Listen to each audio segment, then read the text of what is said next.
A top U.S. military officer says much more can be done to keep an unpredictable North Korea in check.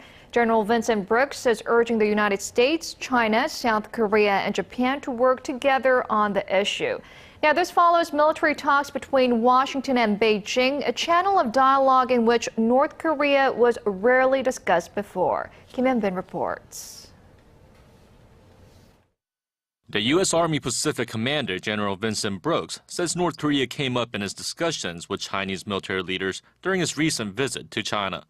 In an interview with the Brookings Institution's Order from Chaos blog on Tuesday, Brooks said he visited Beijing and Hainan last month and had meetings with China's top generals, but he did not elaborate on what the two sides said about North Korea. However, he did emphasize the need for dialogue between the U.S., China, South Korea, and Japan to formulate a coordinated policy to counter the North Korean nuclear and missile threat. Brooks said the regime's continual provocations and lack of transparency means there's always the potential for a military miscalculation. He added that, given North Korea's unpredictable nature, the Pacific Command remains on a so-called fight tonight posture, and stressed that U.S. troops in South Korea are always on alert.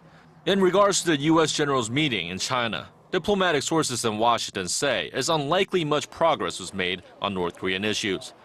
They note that, in previous encounters, China has been reluctant to talk to the U.S. about North Korea, especially in regards to the North's leadership and internal changes inside the isolated regime.